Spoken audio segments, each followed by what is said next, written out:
Assalamualaikum warahmatullahi wabarakatuh. Alhamdulillah, bagaimana kabarnya anak-anakku kelas 3C yang kami banggakan? Pertama, marilah kita selalu muji syukur kepada Allah Subhanahu wa taala yang telah melimpahkan rahmatnya, memberikan kesehatan, kenikmatan kepada kita semua. Berjumpa lagi dengan Pak Edi. Kita akan mempelajari tema 6 subtema 1 pembelajaran 5. Sebelum itu mari kita berdoa menurut agama dan kepercayaannya masing-masing. Berdoa mulai.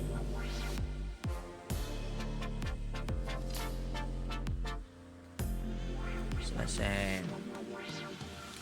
Oke, kabarnya baik ya anak-anak ya. Semangat belajar terus di rumah. Jangan sampai kendor. Mari kita mempelajari tema 6 subtema 1 pembelajaran kelima. Oke, bisa dibuka buku paketnya halaman 39.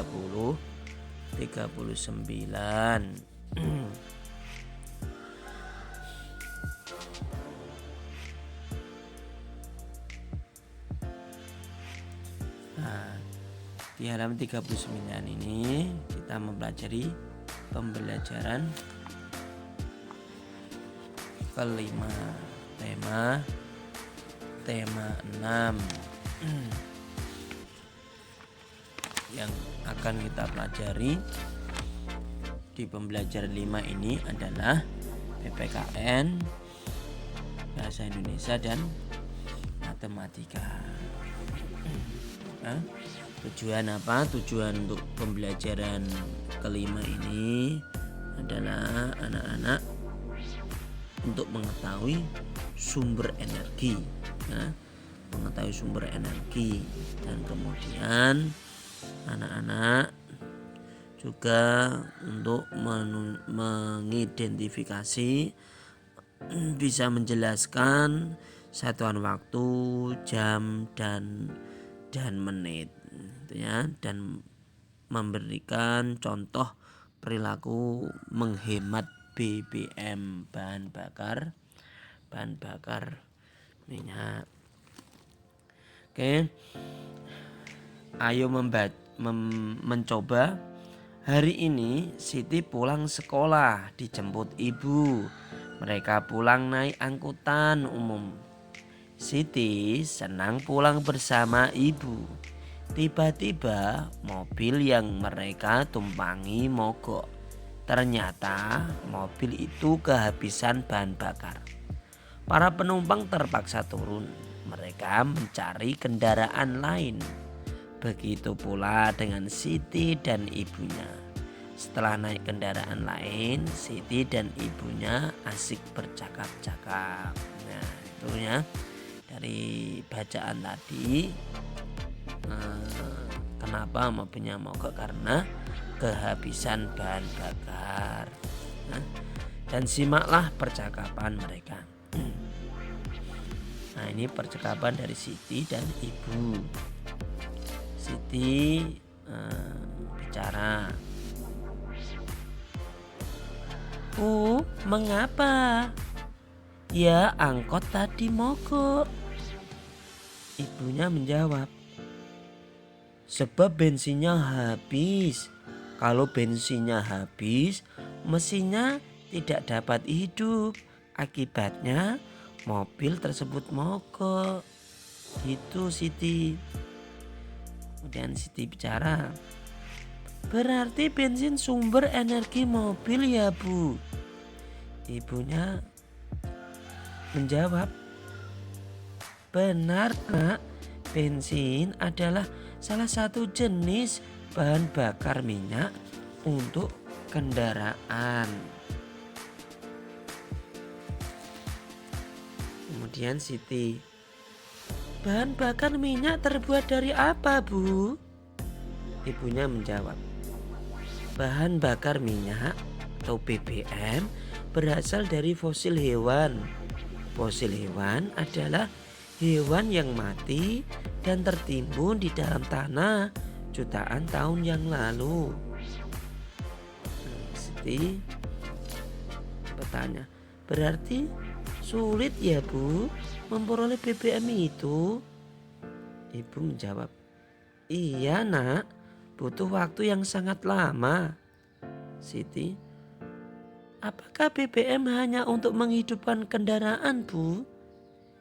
Ibu menjawab, oh tidak, BBM itu bukan hanya untuk kendaraan. BBM juga dapat digunakan di dapur untuk menyalakan kompor, di pabrik untuk menghidupkan mesin-mesin pabrik. Jadi, di mana saja BBM banyak digunakan. Siti, lama kelamaan dapat habis ya Bu? Ibu menjawab, betul nak. Oleh karena itu kita harus menghemat penggunaan BBM. Mengapa? Karena cadangan BBM di bumi makin sedikit. Oh begitu ya Bu? Ibu menjawab, iya nak. Wah, kita sudah sampai. Ayo siap-siap turun. Oh iya Bu. Dari bacaan tersebut kalian telah membaca percakapan di atas. Sekarang kerjakan tugas-tugas berikut. Tuliskan paling sedikit 3 hal terkait sumber energi sesuai percakapan, yaitu sudah diisi Pak Edi. Contohnya ya, bensin adalah salah satu jenis bahan bakar minyak untuk kendaraan. Kedua, bahan bakar minyak berasal dari fosil hewan dan tumbuhan. Yang ketiga, kita harus menghemat penggunaan BBM karena cadangan di bumi makin sedikit. Yang kedua adalah buatlah kalimat dengan kata-kata berikut. Sudah diisikan Pak Edi.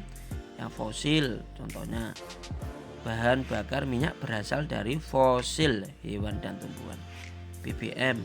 BBM banyak digunakan dalam kehidupan sehari-hari. Mogok, kendaraan mogok karena kehabisan bahan bakar. Bensin dapat digunakan untuk kendaraan bermotor. Energi, kita harus menghemat energi agar tidak cepat habis. Nah, berdasarkan percakapan di atas kita dapat mengetahui tentang BBM ya. Untuk menghasilkan BBM butuh waktu yang lama. Penduduk dunia semakin padat sehingga kebutuhan terhadap BBM semakin banyak. BBM dipakai setiap hari oleh manusia. Untuk menghasilkannya dibutuhkan waktu jutaan tahun. Itulah sebabnya kita berkewajiban untuk melakukan penghematan BBM agar tidak cepat habis. Kalian adalah warga negara yang baik, kita harus peduli terhadap hal ini. Sekarang diskusikan cara untuk menghemat BBM. Lakukan dengan temanmu secara berpasangan. Tuliskan hasilnya pada tabel berikut. Cara menghemat energi yang berupa BBM. Di sini sudah dijawab Edi. Contohnya cara menghemat energi yang berupa BBM bahan bakar minyak. Menggunakan sepeda saat pergi ke tempat yang dekat. Menggunakan BBM dengan baik sesuai dengan kebutuhan. Berjalan kaki saat berpergian jarak dekat. Mengurangi penggunaan BBM dengan menggunakan energi alternatif. Beralih menggunakan kendaraan umum saat berpergian. Ayo mengamati. Nah, sekarang kita sampai dalam pembelajaran matematika. Sesampainya di rumah, Siti melihat jam dinding. Siti bertanya kepada ibu, pukul berapakah sekarang? Ibu menjelaskan bahwa sekarang pukul 11. Nah, tepat 11.00 adalah 11. Tepat, lihatlah gambar berikut. Gambar ini menunjukkan pukul 11.00 atau 11 tepat. Jarum pendek terletak pada angka 11. Nah, untuk menunjukkan pukul 11, jarum pendeknya itu angka 11. jarum panjangnya angka 12 ya, itu menunjukkan pukul 11 tepat. Kemudian 15 menit kemudian Siti makan siang, berarti Siti makan pada pukul 11 lebih 15, jam 11 lebih 15 menit. Bagaimana cara menggambarkan pukul 11.15 pada jarum jam? Lihat gambar berikut ya anak-anak ya. Jarum pendek sedikit melewati angka 11, sedikit aja, tidak boleh banyak, sedikit aja. Jarum panjang berada di angka 3, berarti menunjukkan jarum panjangnya itu angka 3, jarum pendeknya 11 lebih sedikit, itu menunjukkan pukul 11 lebih 15. 15 menit kemudian Siti telah selesai makan. Jarum jam dinding di rumahnya menunjukkan pukul 11.30, 11 lebih 30 menit. Lihat gambar berikut ini ya, untuk menunjukkan jam 11 lebih 30 menit, yaitu sesuai dengan gambar itu jarum panjang terletak angka 6, jarum pendek terletak antara angka 11 sampai 12 di tengah-tengah, itu menunjukkan menambah setengah jam, jam 11 lebih 30 menit. Perhatikan gambar-gambar berikut, tentukan letak jarum jam untuk waktu-waktu berikut ini. Ini yang dicontohkan Pak Edi ada 2. Yang pertama jam 7, apabila menunjukkan jam 7 tepat, maka jarum panjangnya di angka 12, jarum pendeknya di angka 7, itu menunjukkan jam 7 tepat. Kemudian soal yang kedua yaitu pukul 7 lebih 20 menit, maka jarum panjangnya di angka 4, kemudian jarum pendeknya di angka 7 lebih sedikit, itu jam 7 lebih 20 menit. Dan nomor 3, nomor 4 dikerjakan anak-anak ya di rumah. Jam 6.40 bagaimana, jam 9.15 bagaimana ya, di buku tulis ya. Nah, terus nomor 5, nomor 6, nomor 7, nomor 8, 9, 10 dikerjakan anak-anak ya.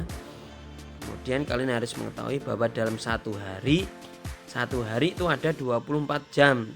Pukul 00.00 sampai pukul 12.00 dimulai dari tengah malam sampai tengah hari.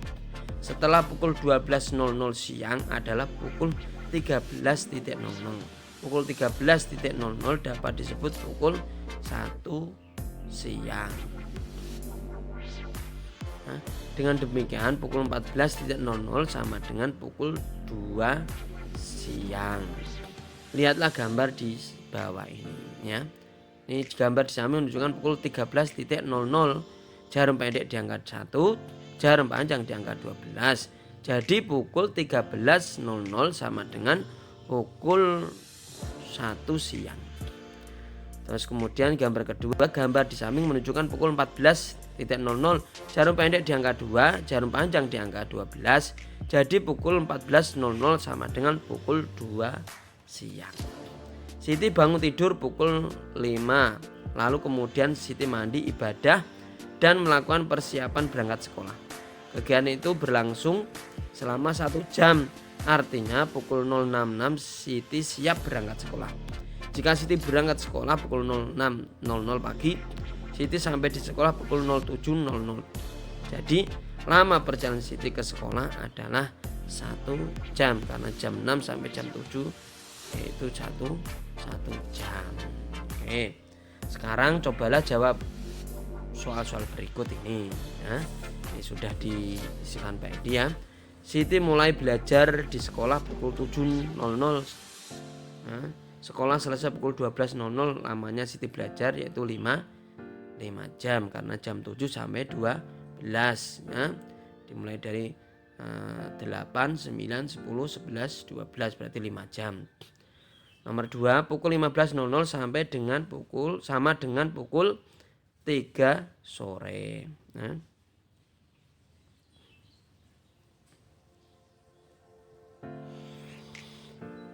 Kemudian nomor 3, pukul 5 sore ditulis dengan angka 15.00.